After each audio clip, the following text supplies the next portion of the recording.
السلام علیکم ڈاکٹر صاحب، کیا حال ہے آپ کے؟ وعلیکم السلام. خیریت سے ہیں؟ بڑی مدد رات کے اس پہر ہم آپ کو جگا رہے ہیں، لیکن آپ کی بڑی شفقت، آپ تشریف لائے. جی نہیں شکریہ، آپ کراچی سے آئے تھے تو میرے لیے بھی ایک خوشی کی بات ہے. لاہور سے ہم لاہور سے ہیں؟ جی جی اچھا. بالکل، ہم بالکل جی. آپ کے لیے بڑا ہمیں اشتیاق تھا.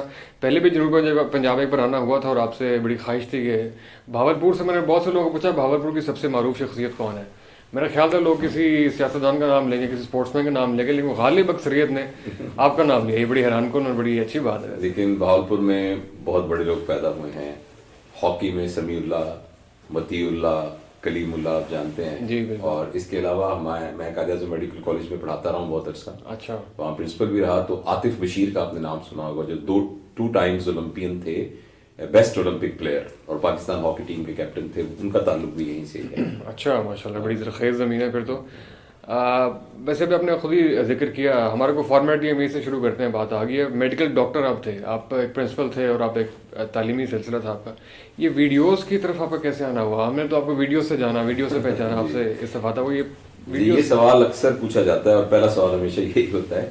اصل میں سرجن ہوں اور پروفیسر آف سرجری تھا، لیکن ساتھ ساتھ میں نے ماسٹرز ان میڈیکل ایجوکیشن بھی کیا تھا، جس کی وجہ سے college of physician and surgeon کی فیکلٹی میں وہ تمام سینئر ڈاکٹر جو میڈیکل ٹیچر بننا چاہتے ہیں تو ان کا جو کورس ہے وہ میں ان کو پڑھاتا تھا. اچھا. اس میں جو ماڈیول میں پڑھاتا تھا، ابھی بھی پڑھاتا ہوں، وہ ہے ایڈلٹ لرننگ. ٹھیک ہے. جس میں یہ ہے کہ دماغ میں علم جاتا کیسے ہے، پھر ٹیچر کے اندر کیا کوالٹیز ہونی چاہیے جس سے وہ انٹریکٹیو لیکچرنگ کر سکے، اور اسی طرح جو اسٹوڈنٹس کے پرابلم ہیں ان کو فیڈ بیک کیسے دیا جائے، کاؤنسلنگ کیسے کی جائے، اگر وہ صحیح پرفارم نہ کر رہے ہوں تو ان کی مینٹورنگ کیسے کی جائے. اسی طریقے سے وہ تمام سکل جو لیڈرشپ کے لیے، یعنی ایکیڈیمک لیڈرشپ کے لیے چاہیے، یہ سب کچھ میں بہت عرصے سے پہلے بھی پڑھاتا تھا. لیکن یہ تھا کہ وہ ریکارڈ نہیں ہوتا تھا. صحیح ہے. تو جب میں یہاں کا پرنسپل بنا تو ہمارے ایک کولیگ تھے، ہمارے پی اے، تو انہوں نے وہ ریکارڈ کرنا شروع کر دیا. اور آپ یقین کریں گے کہ مجھے اس کو پتہ نہیں تھا کہ اس کی ریکارڈنگ کی کیا اہمیت ہے. اچھا. تو وہ ویڈیوز کس زمانے کی بات؟ سوشل میڈیا کے بعد؟ اور 3-4 سال پہلے کی بات. اچھا. جی. بڑی ریسنٹ. تو اس کے بعد جی ہاں، یہ کافی 3-4 سال میں ایسے ہوا. تو انہوں نے پھر اس پہ ڈالنا شروع کر دیا. وہ ایک دم ہی ایسے کلک ہوا کہ وہ تھاؤزنڈز میں اس کی سبسکرپشن چلی گئی، اور اس کے بعد پھر سلسلہ شروع ہو گیا. پھر جب آپ کا چہرہ اسکرین پہ نظر آنا شروع ہوتا ہے تو آپ کو وہ بلانا شروع کر دیتے ہیں چینلز والے بھی. اور پھر مختلف یونیورسٹیز میں اپنے جو میری سکلز ہے وہ تو میں پہلے بھی ورک شاپس کرواتا تھا، لیکن پھر اور جو دوسری یونیورسٹیز تھیں، پبلک یونیورسٹیز، انہوں نے مجھے بلانا شروع کر دیا. اور پھر اتفاق سے میں ریٹائر ہو گیا تو میرے پاس کچھ ٹائم بھی تھا. تو اسی طرح یہ سب سلسلہ شروع ہوا. ماشاء اللہ، قابلیت تو آپ کی وہی ہے، لیکن ویڈیو سے یا کانٹینٹ کریشن سے پہلے والی زندگی میں اور اس کے بعد والی زندگی میں کافی فرق ہوگا. نہیں، میرا نہیں خیال. میں پہلے بھی اسی طرح ہی تھا، اسی طرح میں لیکچرز لیتا تھا، سب کچھ لیتا تھا. اب صرف فرق یہ ہے کہ ریکارڈ ہو جاتا ہے. صحیح ہے. تو مجھے نہیں لگا کہ نہیں، آپ کی کہنے کا پبلک لائف میں، مطلب آپ کے فیس ریکگنیشن میں. اور ہاں یہ تو ہے کہ اب ہر جگہ جاتے ہیں تو لوگ پہچان لیتے ہیں، ملک سے باہر بھی پہچان لیتے ہیں، لوگ سیلفیز بناتے ہیں.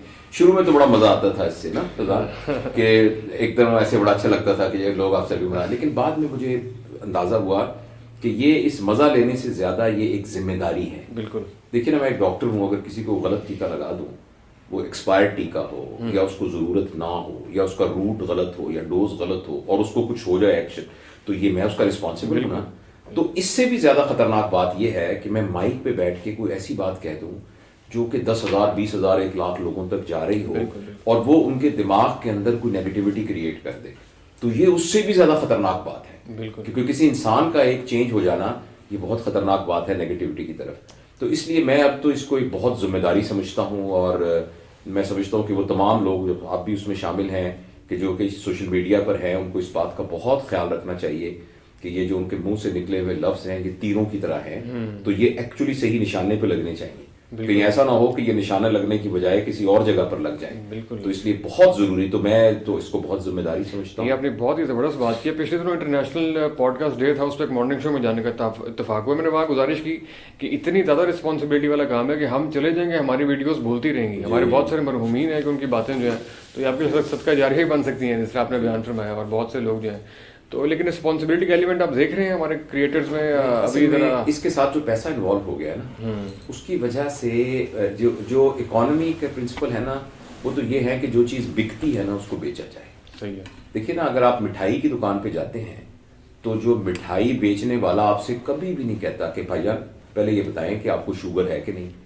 آپ کا کولیسٹرول کتنا ہے, آپ کا پیٹ کی بیلٹ کا سائز کتنا ہے. اگر یہ زیادہ ہے تو پھر معاف کرنا, میں آپ کو گلاب جامن نہیں بیچ سکتا. اسے تو مال بیچنا, لیکن اس کو تو بیچنا ہے.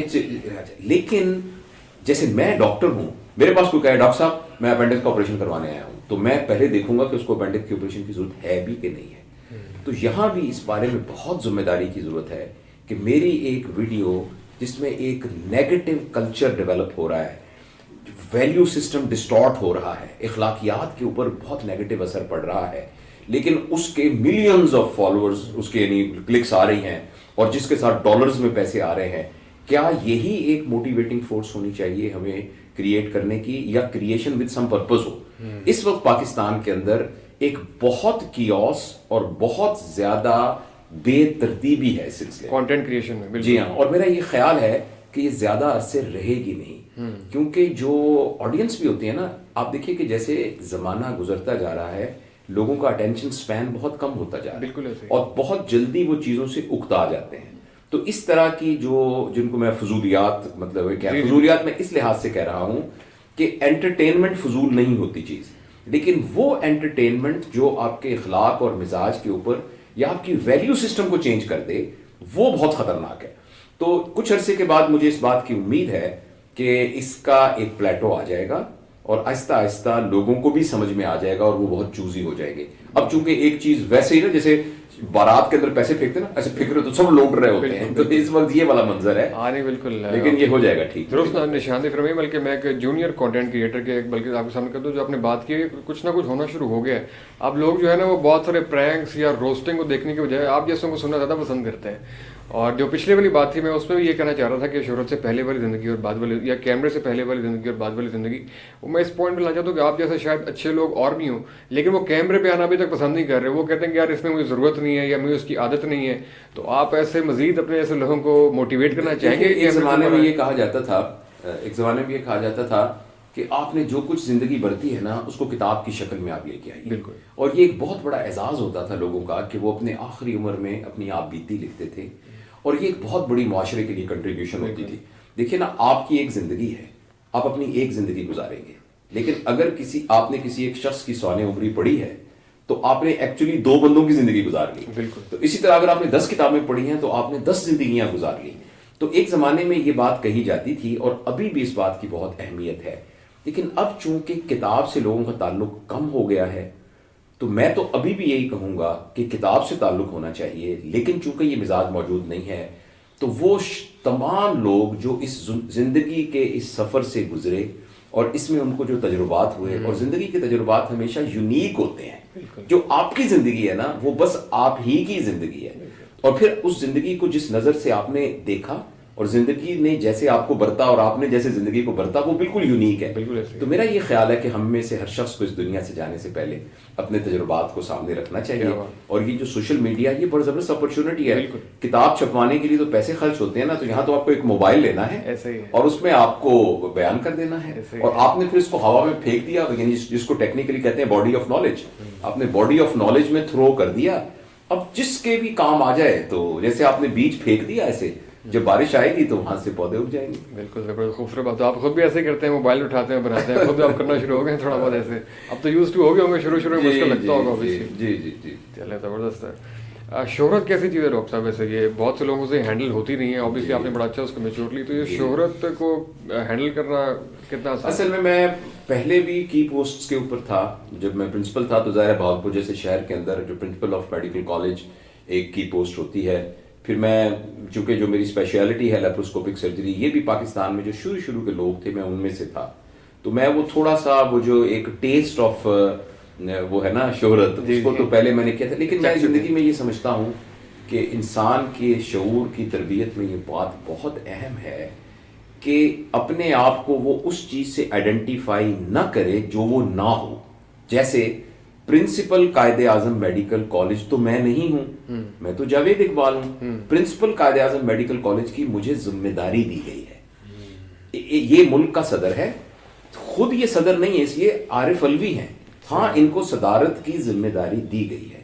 میرا یہ خیال ہے کہ ہم سب کو اپنی زندگی میں یہ بات دیکھنی چاہیے کہ اگر یہ شہرت ملی ہے تو یہ شہرت ایک وجہ سے ایک ذمہ داری کے طور پہ مجھے دی گئی ہے. میں وہی ایک عام سا جاوید اقبال ہوں. اس کا یاد رکھنا بہت ضروری ہے. تو اگر آدمی اپنے کم ہونے کو, اپنے نہ ہونے کو ذہن میں رکھے تو وہ جو شہرت ہے وہ اس کے اندر ایک گھمنڈ نہیں پیدا کرتی, بلکہ وہ شہرت اس کے اندر ایک ذمہ داری پیدا کرتی ہے, ہیوملٹی پیدا کرتی ہے, عاجزی پیدا کرتی ہے, اور نعمت کے اوپر شکر گزاری پیدا کرتی ہے. تو میرے آپ کی بات یہ بالکل صحیح ہے کہ بعض اوقات اس کو سنبھالنا بہت مشکل ہو جاتا ہے, لیکن اللہ تعالیٰ کی توفیق سے اگر ہم اس عاجزی میں رہیں, ہیوملٹی میں رہیں, اور یہ ضرور سمجھتے رہیں کہ آپ پہ کوئی سرخاب کے پر نہیں لگے ہوئے تھے, یہ اللہ تعالیٰ نے آپ کو چنا ہے اس کام کے لیے, لہٰذا آپ اس کے شکر گزار ہوئیے. اللہ تعالیٰ تو کسی کو بھی چن سکتا تھا. جیسے ایک آقا ہے نا, تو وہ کہے تم پانی پلاؤ, مجھے پانی لا کے دو, تو وہ کہے دیکھیں جناب ہم نے بادشاہ پہ کتنا بڑا احسان کیا کہ اس کو پانی پلایا. ارے بھائی وہ تو بادشاہ کا آپ پر احسان ہے, وہ تو کسی کو بھی کہتا تو وہ پانی دے دیتا, وہ تو اس کا آپ پر احسان ہے کہ انہوں نے آپ کو. تو اللہ تعالیٰ نے اگر ہم میں سے کسی کو بھی کوئی مقام دیا ہے تو یہ اس کا احسان ہے کہ اس نے ہمیں اس کام کے لیے چنا. بالکل ایسا ہی ہے, یہ میں سمجھتا ہوں. نہیں, آپ نے سائیکولوجیکل پیٹرنس کے اوپر کچھ روشنی ڈالی. اینگر بہت بڑھ گیا ڈاکٹر صاحب سوسائٹی میں بھی. ہم آتے راستے میں ڈرائیور صاحب لڑ پڑے ہیں, ان سے کوئی اور ان کو آنکھیں دکھا رہے ہیں, ہر بندہ غصے سے بھرا بیٹھا ہوا ہے. تو اینگر مینجمنٹ کے اوپر آپ سمجھتے ہیں سوسائٹی میں کوئی کام ہونے والا ہے؟ جی بالکل. میں اینگر مینجمنٹ تو میں نے بہت سی ورک شاپس کروائی ہیں. اچھا. ابھی میں بلکہ پچھلے دنوں ہی رنگار خان میں یونیورسٹی میں تھا, خواجہ فرید یونیورسٹی میں, تو وہاں ایکچولی ٹاپک ہی اینگر مینجمنٹ. اچھا, تھوڑی سی ہماری بھی کروا دیں. دیکھیے ایک بات سمجھنی بہت ضروری ہے کہ کچھ چیزیں ایسی ہوتی ہیں کہ ان کو سمجھ لینا ان کی مینجمنٹ ہوتی ہے. فار ایگزامپل آپ ابھی رات 10-11 بجنے والے ہیں, باہر نکلے, اچانک ابھی آپ نے جن اور بھوت کی کوئی کہانی سنی تھی, تو اچانک آپ کو ایک بہت بڑا بھوت نظر آئے, کالے رنگ کا بھوت نظر آئے, تو آپ ڈریں گے, آپ بہت گھبرائیں گے آبویسلی. تھوڑی دیر بعد اچانک آپ غور کریں کہ اوہو یہ جو بلب جل رہا ہے نا, اس کے آگے یہ درخت آیا ہوا ہے, تو یہ اس کا شیڈو ہے جو نظر. دا مومنٹ کہ آپ کو یہ سمجھ میں آ گیا کہ یہ ایکچولی شیڈو ہے, تو وہ ختم ہو جائے گا. Anger is exactly something like this. تو آج کل جو ماڈرن اس کے ٹیچنگ کے اندر اینگر مینجمنٹ کو اینگر انڈرسٹینڈنگ کہتے ہیں. انسٹیڈ آف اینگر مینجمنٹ, اگر ہمیں اینگر انڈرسٹینڈنگ ہو جائے کہ ہمیں غصہ آتا کیوں ہے, تو یہ صرف یہ جان لینا ہی اس غصے کا علاج ہے. فار ایگزامپل ایک بزرگ کی کہانی مشہور ہے بہت, کہ ان کے پاس ایک آدمی آیا, انہوں نے کہا جی مجھے غصہ بہت آتا ہے, پلیز مجھے کچھ بتائیے. انہوں نے کہا تم ایسا کرنا کہ تم 2 کام کرو. ایک تو یہ کاغذ پہ میں تمہیں تعویذ دے رہا ہوں اور تمہارے سامنے لکھ دیتا ہوں. تعویذ پہ لکھ دیا مجھے غصہ آتا ہے, اس کو فولڈ کر کے جیب میں ڈال لیں. جب آپ کو غصہ آئے تو آپ نے صرف ایک بات یاد رکھنی ہے کہ یہ کاغذ نکال کے دیکھ لینا ہے جس پہ لکھا ہوگا مجھے غصہ آیا. اچھا وہ 1 سال تک وہ صاحب آئے نہیں, تو کسی محفل میں ملے, انہوں نے کہا بھائی تو تم اپنے غصے کے علاج کے لیے آئے تھے. اس نے کہا وہ آپ نے تو عجیب دیا ہے, جس وقت میں دیکھتا ہوں نا کہ مجھے غصہ آیا ہوا ہے تو ایک دم وہ غصہ ایسے غائب ہوتا ہے جیسے غبارے میں سے ہوا نکلتا ہے. اچھا. تو ایکچولی جب ہم غصے میں ہوتے ہیں نا, تو ایکچولی ہم اپنے کوگنیٹو سینسز کے اندر نہیں ہوتے. تو جو ٹریننگ ہے نا اینگر مینجمنٹ کی, وہ یہ ہے کہ یاد رکھا جائے کہ یہ مجھے غصہ آیا ہوا ہے. یعنی جس وقت میں اینگر میں ہوں تو میں, ہمارے تھوڑا سا جو سائنس کے اسٹوڈنٹ ہیں وہ جانتے ہیں کہ ہمارے دماغ کا ایک فور برین ہے جس میں کریٹیکل تھنکنگ, پرابلم سالونگ, یہ چیزیں ہوتی ہیں, لاجیکل بات ہوتی ہے. اور ایک نیچے مڈ برین ہے جو کہ ایموشن, غصہ, محبت, یعنی ایکسٹریم محبت میں بھی اور ایکسٹریم نفرت میں بھی وہ کام کرتا ہے. تو جو ہی ہم غصے میں ہوتے ہیں تو یہ والا دماغ ٹیک اوور کر لیتا ہے. ہمیں صرف یاد رکھنا ہے کہ مجھے غصہ آیا ہوا ہے, اور یہ ود پریکٹس آدمی سیکھ سکتا ہے. بہرحال اتنی یہ جو پورے دن کی ورک شاپ ہے وہ 2 منٹ میں تو نہیں سم اپ کی جاتی, لیکن اگر آپ کہیں کہ ٹیک ہوم میسج یہ ہے کہ آپ ہر وقت ہوشیار رہیں. جیسے کبھی آپ بلی کو دیکھیں, وہ چوہے کا پیچھا کرتی ہے نا, تو ایسے ایسے کر کے دیکھ رہی ہوتی ہے چوہا کہاں جانا ہے, ایسے. تو ہم نا اپنے غصے کو نا ایسے ہوشیار ہو کے دیکھتے رہے کہ کب ہم, یعنی اپنے مزاج کو دیکھتے رہے, اور جو ہی ہمیں سمجھ میں آ جائے گا ہمیں غصہ ہے تو کافی امکان ہے کہ غصہ کافور ہو جائے گا. بالکل ایسی ہے. بچپن میں ہم وہ پڑھتے تھے اقوال زرعی, اس میں ہوتا تھا کہ غصہ پینا جو ہے بہادروں کی نشانی ہے. اس کا احساس بہت بعد میں, واقعی بہت بہادروں کی نشانی ہے. بڑا پینے پڑتے تو بڑا کڑوا لگتا ہے اور بڑا اصل میں. تو آج کل تو ہم یہ جو سائیکالوجی کے دوست یہ کہتے ہیں کہ بھئی وہ تمام محرکات جن کی وجہ سے غصہ آتا ہے وہ آنے ہی نہ دیے جائیں. ایکچولی ہر غصے کے پیچھے ایک فیئر ہوتا ہے, اور ہر فیئر کے پیچھے ایک انکیپیسٹی ہوتی ہے. یعنی آپ یہ الگورتھم دیکھیے, جب بھی کوئی شخص غصے میں ہوتا ہے, کبھی ہم جب تھے نا, ابھی جب میڈیکل آفیسر تھے تو کبھی سیکٹریٹ میں کام کرنے جاتے تھے لاہور میں, تو سب سے مشکل آدمی ہوتا تھا جو دفتر کا چپڑاسی ہے. صاحب آپ اندر نہیں جا سکتے, نہیں اندر نہیں جا سکتے, بڑے سر جانے دے, اور نہیں اندر جا سکتے. اس کے بعد جو کلرک بیٹھا تھا نا, وہ زیادہ مشکل ہوتا ہے اس کو مینج کرنا. اس کے بعد سیکشن آفیسر, پھر ڈپٹی. جب آپ سیکرٹری کے کمرے میں جاتے ہیں نا تو آپ کو لگتا ہے کہ یار میں یہاں پہنچ گیا. وہ کہتے ہیں السلام علیکم ڈاکٹر صاحب, جی فرمائیے کیا بات ہے. میں کہا okay we will look into it, ہاں جی لیجیے please, thank you very much. اچھا کیوں بھلا؟ کیونکہ اس کے پاس انکیپیسٹی نہیں ہے, he has got all the power, تو اس کو غصہ کھانے کی ضرورت نہیں ہے.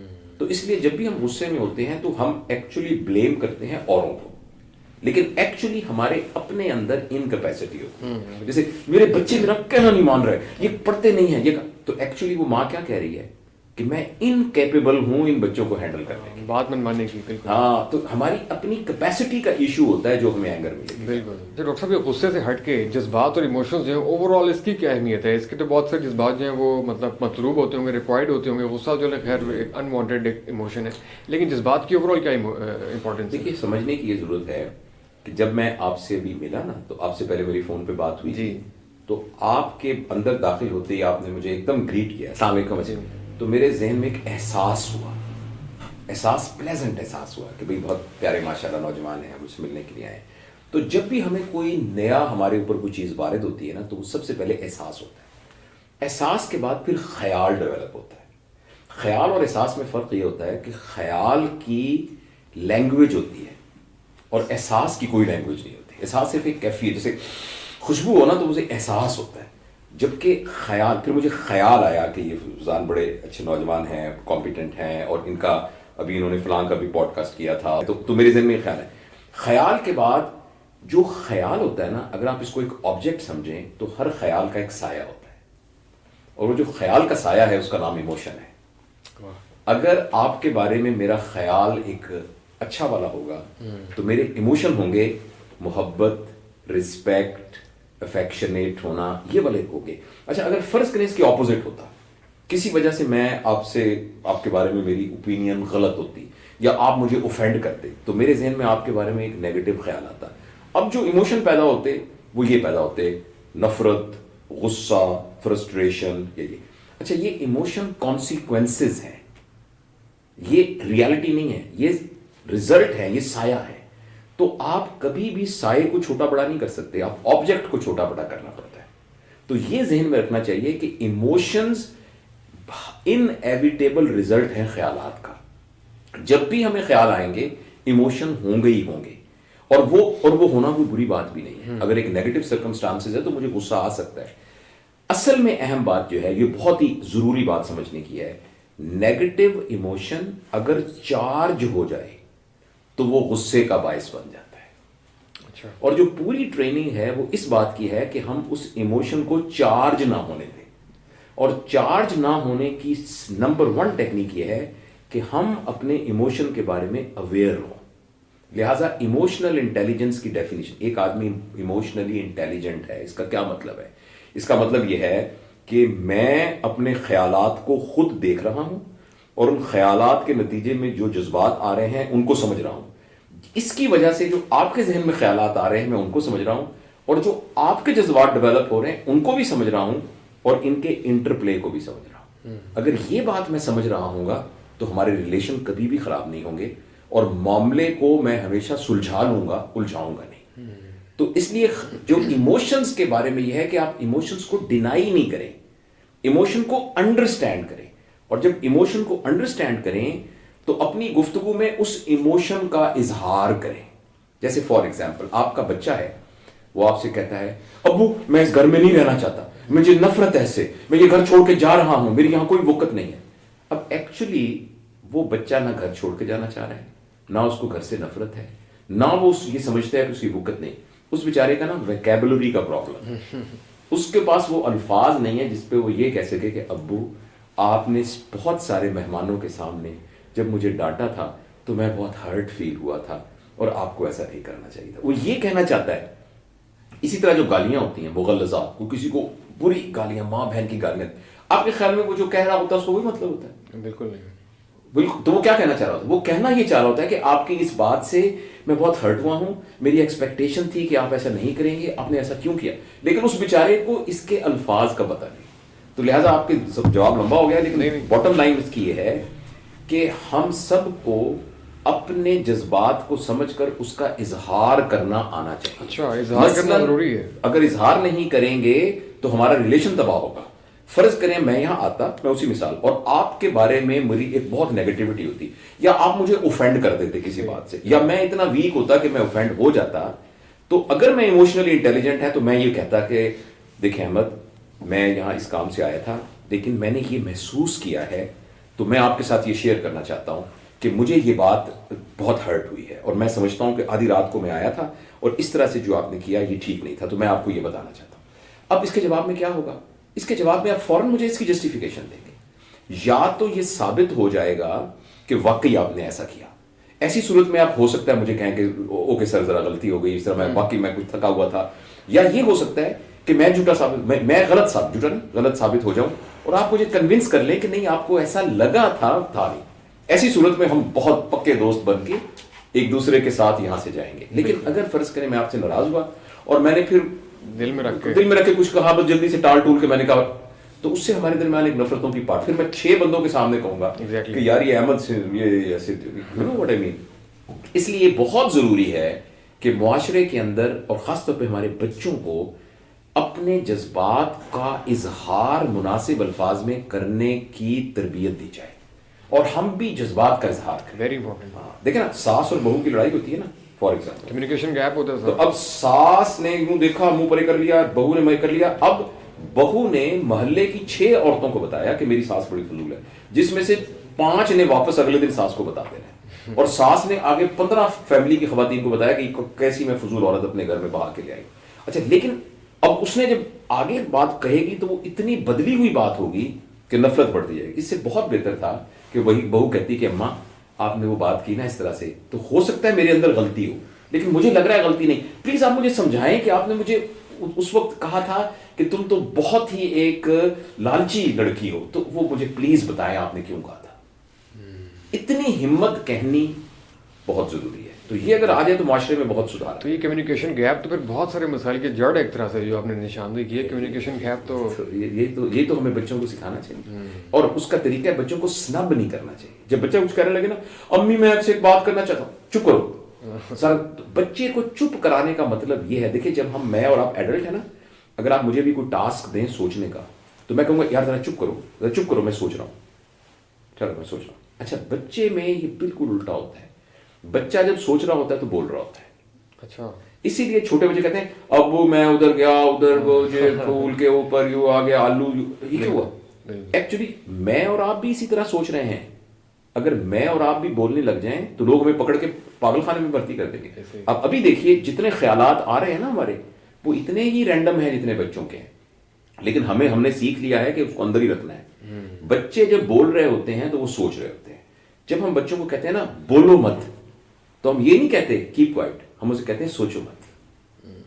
ایکچولی اس کو یہ میسج دے رہے ہوتے ہیں کہ سوچو مت, اور پھر وہ بچہ اس کا دماغ وہ پھر سوچنا چھوڑ دیتا ہے, اور پھر وہ اس طرح سے ہو جاتا ہے. تو اس لیے یہ بہت ضروری ہے. بالکل. اچھا, آپ نے ساس بہو ایگزامپل دی, اور آج کل آبویسلی شادی سیزن آپ نے بہت ساری شادیاں اٹینڈ کی ہوں گی, ریلیشن شپس بن رہے ہیں, تو آپ کیا سمجھتے ہیں کہ آج کل کے جو ریلیشن شپس ہیں وہ آئیڈیل ہیں, یا بہت ساری اس میں بھی ٹریننگ کی اور کاؤنسلنگ کی ضرورت ہے, اور یہی عوامل ہیں اس میں؟ دیکھیے نا, اگر ایک جگہ پر نا 2000 سائیکل سوار ہوں تو یہ سوال بہت ہی بالکل ہی وہ عجیب لگے گا کہ بھائی سائیکل چلانے سے پہلے سائیکل چلانا سیکھنا چاہیے کہ نہیں سیکھنا چاہیے. آپ کہیں گے ہاں کیوں نہیں, سائیکل چلانا تو پہلے سیکھنا چاہیے, بغیر اس کے تو نہیں کر سکتے. تو ہمارے یہاں تو اتنی سائیکلیں چل رہی ہیں لیکن اس کو سکھانا کوئی نہیں سکھا رہا ہے, تو یہ تو لیکن پھر بھی کسی نہ کسی پروسیس میں سے تو گزرتے ہیں.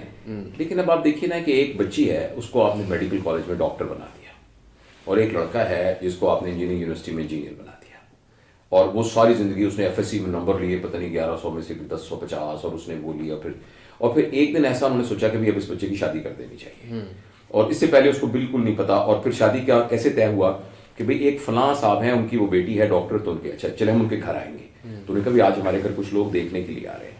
تو اس بچی نے نا اس دن ذرا بال شال اچھے بنائے, کپڑے وہ پہنے, گھر میں انہوں نے فرنیچر وغیرہ ٹھیک کیا چائے. پھر وہ لڑکا بھی آ کے بیٹھ گیا, تو انہوں نے آ کے ٹرے میں ایک بچی لے کے آئی. اس نے کہا کہ اچھا ماشاء اللہ بیٹا تم کہاں سے پڑھی, اچھا بڑا اچھا, وہ میری خالہ کی بیٹی وہاں پڑھتی تھی. تو آپ نے اندازہ لگایا وہ کیسے بولتی ہے. پھر پتا لگا کہ والد صاحب کا بھی اچھا بزنس ہے, اور لڑکا اچھا اسمارٹ سا ہے, چھوٹی سی داڑھی ہے لیکن ٹال سا ہے, ہینڈسم سا ہے, جی دیٹس اٹ. آپ کے خیال میں یہ جو طے کیا ہے اس کی بنیاد پر دو بندوں کی کمپیٹیبلٹی کا ڈیسیژن ہو سکتا ہے. بالکل. اور دوسری بات یہ کہ جس دن وہ لڑکی آئی تو اس کو نہیں پتا کہ گھر میں ایک عورت اور ہوگی جس کا نام ہوگا ساس اور 4 اور ہوگی جن کا نام ہوگا نندیں, اور یہ تربیت اس کو کبھی نہیں دی گئی کہ جب ان کی طرف سے کوئی نہ کوئی کانفلکٹ آئے آپ کے انٹرسٹ کا تو اس کو ہینڈل کیسے کرنا ہے. ہاں اگر خاندانی طور پر ایک روایتی گھر کے اندر ماحول موجود تھا تو وہ بچی ایسے بائی ڈیفالٹ سیکھ گئی تو سیکھ گئی, مگر ایز سچ وہ تمام چیزیں جو زندگی میں پیش آتی ہیں وہ سکھائی نہیں جاتی. اسی لیے بہت پرابلم ہوتے ہیں میٹریمونیل ریلیشن کے. ہمارے یہاں لطیفے دیکھیں کیوں بنے ہوئے ہیں اپنی بیویوں کے خلاف, اور میں یہ سمجھتا ہوں کہ دنیا کا سب سے انٹیمیٹ ریلیشن شپ تو آپ کے اسپاؤس کا ریلیشن شپ. اچھا, دنیا کا سب سے قیمتی ہمارا بھی ایکسپیرینس نہیں ہوا اس لیے میں حیرانگی سے پوچھ. لیکن میں آپ کو بہت مشورہ دوں گا اور آپ جیسے تمام نوجوانوں کو کہ دیکھیے اس بات کو یاد رکھیے گا. میں اس عمر میں اندازہ لگاتا ہوں کہ میرے بچے ماشاءاللہ سارے ٹھیک ہیں, وہ اپنے اپنے اس میں, لیکن اس وقت اپنی زندگی میں مصروف ہو جاتے ہیں. آپ کو جس کی ضرورت ہوتی ہے اینڈ میں وہ آپ کا اسپاؤس ہے, اس لیے اس پر انویسٹمنٹ سب سے زیادہ کرنی چاہیے, وقت کی بھی, اپنی محبت کی بھی, اپنے جذبات کی بھی, اپنے تمام چیزوں کی میکسیمم انویسٹمنٹ اپنے اسپاؤس پہ کرنی چاہیے, اس لیے کہ وہ آپ کا ساتھی ہے. اور یہ غلط لطیفے بنے ہوئے ہیں, یہ فضول لطیفے بنے ہیں نا کہ جی کہ بچہ اپنا اچھا لگتا ہے, بیوی ہمسائے کی اچھی لگتی ہے, اور یہ فلاں لگتی ہے, وہ غیر تربیت یافتہ ذہن کی پیداوار ہے یہ لطیفے. صحیح. اچھا, آپ نے بیان فرمایا کہ اس خاتون کو بالکل یہ ٹریننگ نہیں دی گئی, اس کو سکھایا نہیں گیا, تو لیکن خواتین کی جو ٹریننگ پھر بھی کہیں نہ کہیں ہوتی ہے, مردوں کی اس معاملے میں ٹریننگ جو ہے اس میں بہت زیادہ کمی ہے میرے خیال. جی, ہمارے معاشرے میں ابھی بھی میل شاونزم اور جو مرد کی برتری ہے اس کو ابھی تک ہم نے ذہنی طور پر ہمارے ذہن میں سے نہیں نکلا, اور جس کی وجہ سے واقعی بچیوں کے ساتھ زیادتی ہوتی ہے. گو حالات بہت بدل رہے ہیں, اب چیزیں بہت بہتر ہو رہی ہیں, ہماری لڑکیاں بھی انشاءاللہ آ رہی ہیں, بہتری کس حوالے سے ہو رہی ہے.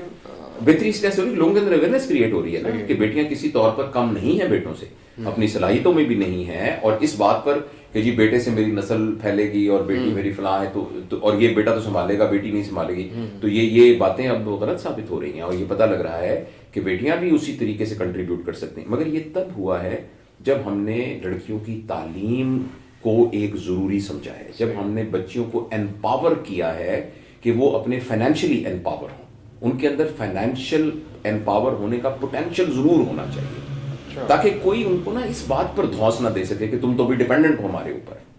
تو یہ بہت ضروری ہے. لڑکیوں کا فائنینشلی انڈیپینڈنٹ ہونا بہت ضروری ہے. لڑکیوں کو فائنینشیل انڈیپینڈنٹ ہونے کا پوٹینشیل ہونا ان میں بہت ضروری ہے, یعنی ایجوکیشن ہونے. ہو سکتا ہے کیونکہ ہاؤس وائف کی ٹرم بھی نا بڑی عجیب ہے. میں سمجھتا ہوں کہ جو ایک تو نا کہ ورکنگ وومن جو ہاؤس وائف ہے اس کا نام چینج کر کے کرنا چاہیے نیشن بلڈر. کیا بات, کیونکہ وہ بچوں کی تربیت وہ زیادہ بہتر, یہ نہیں کہ جو ورکنگ وومن نہیں کر سکتی, لیکن ہاؤس وائفز جو کہ جنہوں نے ڈیووٹ کر دیا اپنے آپ کو بچوں کی تربیت کے لیے, تو وہ بھی کوئی کم کام نہیں کر رہی ہیں. تو ٹھیک ہے ان کو اس کا معاوضہ نہیں مل رہا, لیکن یہ ہے کہ یعنی جاب نہیں مل رہی تو وہ کر رہی, لیکن ہر کے اندر ایک پوٹینشیل ضرور موجود ہونا چاہیے. کوئی بھی, چاہے انٹرپرینور بننے کا پوٹینشیل موجود ہو, چاہے کسی جاب کرنے کا پوٹینشیل, تاکہ اللہ نہ کرے کوئی نہ مسائل حالات ہوں تو وہ ڈیپینڈنٹ نہ ہو. تو یہ بہت ضروری ہے. تو اور یہ آپ سے ہی کہہ رہے ہیں کہ جس طریقے سے لڑکیوں کو یہ سمجھانا کہ گھر کو بچانا تمہاری ذمہ داری ہے, تو لڑکے کو بھی ایک بیلنس رکھنا, ایڈریس کریں لڑکوں کی بہت کم, اپنی وائف میں, اپنی والدہ, اپنی بہنوں, ان سب کے درمیان ایک بیلنس رکھنا, اور بیوی کے رائٹس کو سمجھنا, اور جو کہ اس کی یعنی ایک پریویسی کے زون کے اندر ایک انڈیپینڈنٹ اٹانومی لائف کی ہوتی ہے, اس کو کرنا. میں ذاتی طور پہ سمجھتا ہوں کہ اگر آپ اپنی لڑکی کی شادی اسی وقت کریں جب وہ انڈیپینڈنٹ ایک فیملی کو سسٹین کرنے کے قابل ہو, اور اگر آپ کے مالی وسائل اجازت دیتے ہوں تو حد الامکان کوشش کرنی چاہیے کہ اس بچے کو سیپریٹ کر دیا جائے, چاہے وہ ایک چھت کے نیچے ہوں لیکن ان کا اپنا جو طریقہ کار اور لیونگ ہے وہ سیپریٹ ہو. ہاں البتہ اگر اتنے وسائل نہیں ہیں تو پھر بھی کوئی ایسا طریقہ ضرور ہونا چاہیے کہ جس میں ان نیسیسری انٹروینشن ان کی پریویسی میں نہیں ہونی چاہیے, اور والدین کو یہ بات سمجھنی چاہیے, اور ان کو آہستہ آہستہ اپنی پیرنٹنگ میں جو اپنا اتھارٹیٹو کنٹرول ہے وہ اپنی ایڈلٹ اولاد سے ہٹا لینا چاہیے. اس کا قطعاً یہ مطلب نہیں ہے کہ اولاد ان کی عزت نہیں کرتی یا اولاد وہ نہیں کرتی, ان کو تو خوش ہونا چاہیے کہ ان کی اولاد اپنے فیصلے انڈیپینڈنٹ کر سکتی ہے, یہ تو خوشی کی بات ہے. اچھا, یہ لڑکوں کو بھی شادی سے پہلے فائنینشیل انڈیپینڈنسی یا فائنینشیل اسٹیبلٹی بہت ضروری ہونا چاہیے اس کے لیے, یا اس کے بغیر بھی, مطلب بہت سے لوگ کہتے ہیں کہ آپ کو جلدی عمر میں یا جلد شادیاں ہو جائیں. یہ بھی بہت بڑا ایک کانسیپٹ ہے, ایک نیریٹو ہے. دیکھیے مجھے اس کے جو شرعی وہ ہے اس پر تو نہ میں کمنٹ کر سکتا ہوں, میں اس کا ایکسپرٹ نہیں. ٹھیک ہے, لیکن میں لاجیکلی اس بات کو یہ سمجھتا ہوں کہ اگر فرض کریں آپ اپنے والد, یا تو آپ کے والد کا ایک بزنس ہے جس بزنس میں آپ کا اپنی ایک پارٹنرشپ ہے, آپ کی ایک آمدنی ہے جو تنخواہ کی شکل میں آ رہی ہے, کسی کا ایک بڑا انٹرپرائز بزنس ہے اور اس میں 4 بیٹے ہیں اور 4 بیٹوں کا اس کا, پھر تو ایک لحاظ سے انڈیپینڈنٹ ہی ہیں. لیکن اگر فرض کریں آپ نے ابا کے پیسوں سے ابھی کرنا ہے, آپ ابھی پڑھ رہے ہیں اور آپ نے اپنے ابا کے پیسوں سے لے کے بیوی کو یعنی چکن پیس کھلانے کے لیے ہفتے میں 1 دفعہ لے کے جانا ہے, تو یہ بڑی ایک عجیب سی صورتحال ہو جائے گی. تو بچوں کو آٹونومس ہونا چاہیے, ایٹ لیسٹ اپنی بیوی اور بچوں کو تو سنبھال سکے. ہو سکتا ہے کہ اتنا نہیں کہ گھر کا کرایہ دے سکے, بجلی کا بل دے سکے, وہ ابا دیتے رہیں, لیکن اپنے اس کو تو سسٹین کر سکے. رائٹ. ڈاکٹر بڑا اچھا لگا سر گفتگو کر کے, ماشاء اللہ بڑا مزہ آ رہا ہے اور زندگی کا احساس بھی ہو رہا ہے. بہت سارا وقت گزر گیا ہمارا اور رہ گیا. آج اس سال کا آخری دن ہے, 31 دسمبر ہے آج, اور اس ٹائم مختلف لوگ بڑے نئے نئے حوالوں سے جو ہے وہ سیلیبریشنس کر رہے ہیں. تو آپ کا کیسا گزرا گزشتہ سال, اور کس طرح آپ کیسے سیلیبریٹ کرتے ہیں؟ آپ کو پتا میں کچھ شاعری بھی کرتا ہوں. اچھا. تو میرا ایک شعر ہے کہ ایک تصویر ہے یہ سارا جہاں, گردش ماہ و سال دھوکا ہے. کیا تو بیسیکلی جو وقت ہے نا وہ ایک اسٹیٹک ڈائمینشن ہے, تو ہمیں یہ ایک نا ڈائنامک ڈائمینشن لگتی ہے ریلیٹو ہونے کی وجہ سے. جیسے فرض کریں ایک بس جو ہے وہ 60 کی رفتار سے جا رہی ہے اور ایک اور بس 60 کی رفتار سے جا رہی ہے, تو دونوں ایک دوسرے کے لیے اسٹیشنری ہوں گی. تو اصل میں یہ کہنا بڑا مشکل ہے کہ وقت گزر رہا ہے یا ہم یہاں سے شروع ہوئے تھے اور ہم گزر رہے ہیں, اور وقت اپنی اسٹیٹک فارم کے اندر ہی. تو لہٰذا یہ تقسیم کے طور پہ کہا گیا ہے کہ 31 دسمبر کو ایک سال ختم ہو گیا اور اگلا سال شروع ہو گیا. ایکچولی تو ہر لمحہ ہی ختم ہو کے پھر اگلا ہمارے لیے شروع ہو رہا ہے.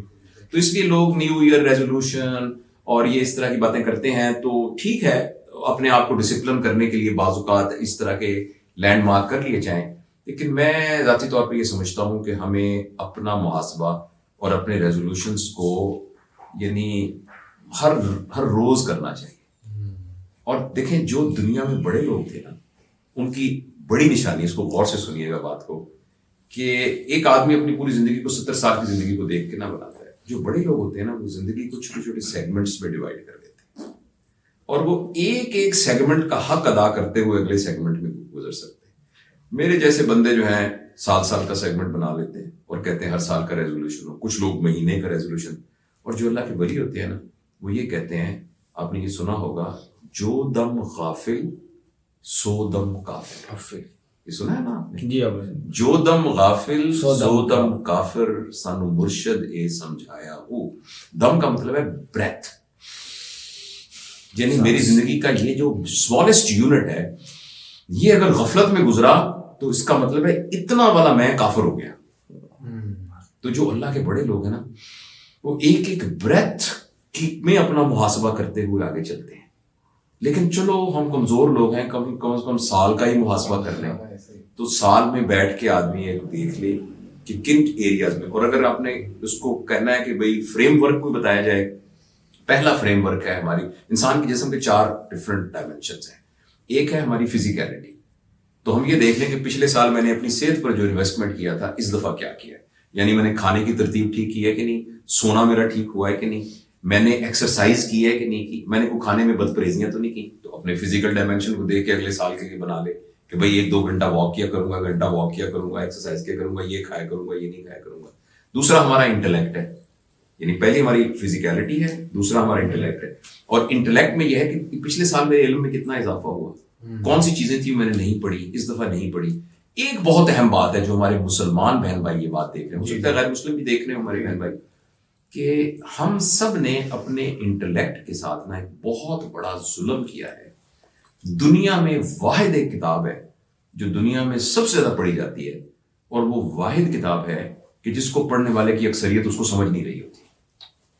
آپ امیجن کریں کوئی دنیا میں ایسی مثال ہے کہ ایک شخص ایک کتاب کو روز پڑھتا ہے لیکن اس کو سمجھ کچھ نہیں آتا. قرآن مجید. تو میں یہ کہتا ہوں کہ اب اس سال کا ریزولوشن یہ کیوں نہ کیا جائے کہ میں اس کو سمجھ لوں گا. اور بڑے بڑے پڑھے پڑھے لکھے لوگوں کو بھی, جنہوں نے پتہ نہیں MBA کیا ہوا ہے اور چارٹرڈ اکاؤنٹنٹ ہیں اور انجینئر ہیں اور ڈاکٹر ہیں اور فلاسفر ہیں, آپ اسے پڑھا نہیں پڑھا تو روزانہ پڑھتے ہیں, تلاوت کرتے ہیں. کوئی تلاوت کا تو ثواب الگ سے ہے, تو میں یہ کہتا ہوں کہ اپنے انٹلیکٹ کے ساتھ جو ہم نے ایک مذاق اب تک کیا ہوا ہے، تو چلو اگلے ہم یہی کر لیں کہ اس دفعہ پورے سال میں ہم قرآن کو سمجھ لیں گے کہ اس میں کیا کہا جائے. آپ اس سال کی ریزولوشن ریکمینڈ کریں گے قرآن کو سمجھیں. یہ دیکھیں نا، کیوں نہ دیکھیں نا، ہم نے اب تک بہت کوتاہی کی ہے اس کو تو، یعنی ہم جب 5-7 سال کے تھے ہمیں سمجھ میں آ جانا چاہیے تھا. دوسری بات، یہ ہمارا انٹلیکٹ ہے، اور آپ کو پتا ہے اس کو ہم پی کیو کہتے ہیں، فزیکل کوشنٹ، اس کو ہم آئی کیو کہتے ہیں، انٹیلیجنٹ کوشنٹ. تیسرا ہے ای کیو جو ہمارا ایموشنل. تو ہم اگلا ریزولوشن اپنے ایموشنز کے، بھائی پچھلے سال کتنے میں نے رشتے خراب کیے، کتنے لوگوں سے میں نے لڑائی کی یا کتنے رشتے سنبھالے، تو لہٰذا 31 دسمبر کو جن کے ساتھ میرے جھگڑے ہوئے ہیں، جن کے ساتھ میری لڑائیاں ہوئی ہیں، میں ذرا کوشش کر کے ان سے معافی مانگ لوں گا، ان کے ساتھ میں اپنا کر دوں گا کہ یار چلو ہو گیا یار جو کچھ، اور میں آئندہ کے لیے ان کے ساتھ رشتے استوار کروں گا. تو یہ ہمارا ای کیو ایموشنل ہو گیا. اور چوتھا ہے ہمارا اسپرچول کوشنٹ. یہ چاروں کے چاروں ڈاکومنٹڈ ہیں، P Q, I Q, E Q and S Q. Spiritual quotient. Spiritual quotient سے مراد یہ نہیں کہ ہم نماز کتنی پڑھتے ہیں، روزہ کتنا. اسپرچول کوشنٹ مراد یہ ہے کہ جو میں زندگی گزار رہا ہوں اس کا کوئی پرپز بھی ہے کہ نہیں ہے. تو اپنے لیے میرا کیا پرپز، میں کیوں زندہ ہوں؟ اگر میں اس دنیا سے چلا جاؤں گا دنیا کو کیا فرق پڑے گا، میرے یہاں ہونے سے دنیا میں کیا فرق پڑ رہا ہے. تو یہ میرا پرپز ہے. تو میرا یہ خیال ہے کہ اگر ہم ویسے تو اس کو لمحہ بلمحہ کرنا چاہیے، لیکن چلو اس سال کے بریکٹ کے اندر ان چاروں ایریاز پر، یعنی ہمارا فزیکل کوشنٹ امپروو ہو، ہمارا انٹیلیجنٹ کوشنٹ امپروو ہو، ہمارا ایموشنل کوشنٹ امپروو ہو، اور ہمارا اسپرچل کوشنٹ امپروو ہو. تو یہ ہر بندہ اپنا خود کر سکتا ہے، کاغذ پہ بیٹھ کے لکھ لے اور اللہ سے دعا مانگے. کیا بات ہے، زبردست. ہمارے کچھ دوست بھی یہاں پہ ڈاکٹر صاحب موجود ہیں، آپ کی موجودگی انہوں نے سنا تو انہوں نے کہا ہم بھی کچھ سوال کرنا چاہیں گے. فرقان بھائی میرے دوست ہیں اور ٹیچنگ کے شعبے سے وابستہ ہیں، تو یہ بھی آپ سے کچھ پوچھنا چاہیں گے. جی فرقان بھائی کچھ. ڈاکٹر صاحب اس میں ایسا ہے کہ جب آپ ماشاء اللہ اس ٹیچنگ کی فیلڈ میں آئے تھے تو کچھ آپ کو ہو سکتا ہے کہ پرابلمس کا فیس کرنا پڑا ہو، اور اس کے علاوہ کچھ ایسا سم ٹائم ایسا ہوتا ہے کہ فیمیل اسٹوڈنٹس کلاس میں کہ آپ ان کو اچھی طریقے سے سمجھا نہیں پاتے آپ کی بات کو، تو کیا اس کو ہم کس طرح سے کر سکتے ہیں؟ اچھا دیکھیے، اس میں ایسا ہے کہ ایک ہمارے ہاں تہذیبی طور پر اور ہمارے اپنے کلچرل اس کے اوپر لڑکی اور لڑکیوں کے ساتھ ہمارا جو ایک انٹریکشن ہوتا ہے اس میں لمیٹیشن ڈفرینٹ ہوتی ہیں. تو ایک تو ٹیچر کو اس کا بہت ہی خیال رکھنا چاہیے. ٹیچر اپنے اسٹوڈنٹس کے سلسلے میں اس طرح کے جذبات رکھے جیسے ایک فادر اپنے پیرنٹ بچوں کے لیے رکھتا ہے، اور ساتھ یہ بھی رکھے کہ میرے اوپر یہ ذمہ داری پر یہ 50 لوگ آئے ہوئے ہیں جن کو معاشرے میں نے ایک مقصد والا انسان بنا کے بھیجنا ہے. انفارچونیٹلی ہمارے تعلیمی اداروں میں جب ایک بچہ داخل ہوتا ہے، نہ بچے کے ذہن میں، نہ بچے کے ماں باپ کے ذہن میں، نہ ٹیچر کے ذہن میں، نہ اسکول کی انتظامیہ کے ذہن میں یہ ہوتا ہے کہ ہم نے ایک با کردار انسان بنانا ہے. ان کے ذہن میں ہوتا ہے ہم نے اس کو 7A سٹار دلوانے ہیں. اور ٹیچر کی بات پرشش بات ہوتی ہے تمہاری کلاس کے اندر لوگوں کے 7 سٹار میں سے B کیوں آئے ہیں، اور پیرنٹس یہ کہتے ہیں میرے بچے نے B کیوں نہیں. بچے کی بھی سرزنش اس بات پر ہوتی ہے، اور اسکول بھی اب کوالٹی میں نیچے ہو جاتا ہے اگر اس کے 7 سٹار. لیکن کہیں یہ تو ہے ہی نہیں کہ وہ کردار کے بنانے والا وہ یارڈ اسٹک نہیں ہے. تو میرا یہ خیال ہے کہ ٹیچر جو ہے یہ ذہن میں رکھے کہ میں نے ان لوگوں کے کردار کی تشکیل کرنی ہے. اب آپ کی اپنی بیٹی یا چھوٹی بہن ہے اور وہ آپ کے ساتھ ہے، اور آپ نے جو ایک پاکستانی مسلمان لڑکی کو آپ چاہتے ہیں کہ ہونا چاہیے وہ اس کو بنانے میں مدد کرنے میں اللہ نے آپ کو موقع دیا ہوا، تو you should not miss that opportunity. اچھا اب دیکھیں نا، اب وہ بچہ جو ہے وہ اس بات کو ٹالریٹ نہیں کر رہا کہ 50 لوگوں کے سامنے اس کے اوپر تھپڑ مارا جائے. تو اب ٹیچر یہ کہے گا کہ ہم تو چپ کر کے تھپڑ کھاتے رہتے تھے. تو 2-4 چیزیں ایسی ہیں جس میں تقدس اور احترام کی ڈیفینیشن کو ہمیں چینج کرنا چاہیے. اس میں سے سب سے اہم بات یہ ہے کہ ہر بچے کو یہ اختیار ہے کہ وہ اپنا پوائنٹ آف ویو بغیر بدتمیزی کے الفاظ میں ٹیچر کے اپوزٹ ویو کو بھی بیان کرنے کی ضرورت اس میں ہونی چاہیے. تو یہ ٹیچر کے لیے خوشی کی بات ہے. تو اس لیے میرا یہ خیال آپ کے سوال کا یہ جواب ہے کہ ہمیں یہ اس بات پر خوشی ہونی چاہیے کہ ہمارے شاگرد اب اس قابل ہو گئے ہیں کہ وہ اپنی ایک رائے رکھتے ہیں. البتہ یہ ضرور ہے کہ حزب مراتب کا خیال ہونا چاہیے، وہ ٹیچر اپنے رول ماڈلنگ سے سکھا سکتا ہے. تو یہ میرا خیال ہے. بٹ صاحب آپ اس کا بڑا اوپر جواب ایکسپیکٹ کر رہے ہوں گے کہ آج کل کے بچے بڑے بدتمیز ہو گئے، انہیں تمیز سے رہنا چاہیے، آپ کی مزید عزت کرنی چاہیے. انہوں نے بڑا عقل کی بنیاد پہ بہت اچھا انہوں نے جواب دیا. لیکن یہ آپ قائل ہوئے کہ نہیں اس سے؟ بالکل